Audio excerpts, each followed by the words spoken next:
এখন যেটা ওর ভিতর দেখছি, এই সম্ভাবনাগুলা থেরাপিস্ট দেখেনি, ডক্টর দেখেনি। আপনি কি কখনো কোনো শিশুকে দেখে ডায়াগনস্টিক্সে তার ভবিষ্যৎ ধরে নিয়েছেন? একটু ভাবুন। হ্যাঁ স্যার, এটা যখন আয়ুষের ক্ষেত্রে যখন ওকে আমরা ডক্টর দেখেছি, ডায়াগনোস করেছি, এটা আমরা ভেবেছি যখন এডিএসডি।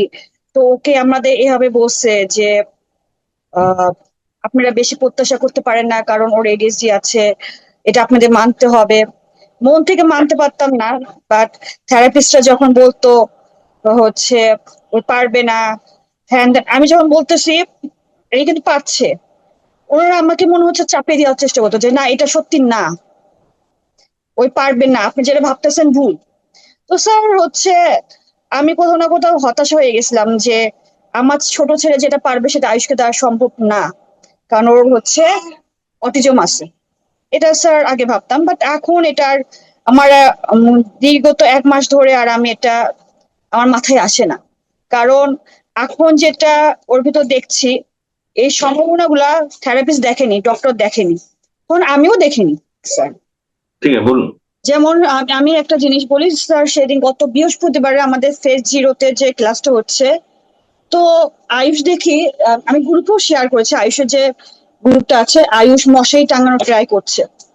স্যার এখন যেটা ভাবি যে আমার যখন ওর এজ ছিল, আমি কি এই ভাবনাটা এসেছিল আমার মা ক্লাস করছে, টায়ার্ড হয়ে গেছে, আমি এই কাজটা করি? আমার মাথায় কিন্তু আসেনি।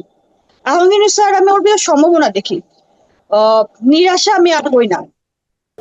তাহলে আশা আছে, এটুকু বুঝতে পারছেন? এবং আপনার বাচ্চার কোথায় সে দাঁড়িয়ে আছে যদি আপনি বুঝতে পারেন, না যে কোনো অ্যাসেসমেন্টের কথা বলছি না, ওকে সলিউশন দিতে গেলে যা যা বুঝতে হবে সেটার সাপেক্ষে বলছি। যদি সেটা বোঝা যায় সেখানে কিন্তু সলিউশন দেওয়া যাবে। সুতরাং আপনারা যদি একটা ফ্রি ডেভেলপমেন্টাল অডিট চান, আমাদের নাম্বার দেওয়া রইল, হোয়াটসঅ্যাপে যোগাযোগ করুন, জানান যে আপনি একটা ফ্রি ডেভেলপমেন্টাল অডিট চাইছেন, আমরা অবশ্যই আপনাকে সাহায্য করব।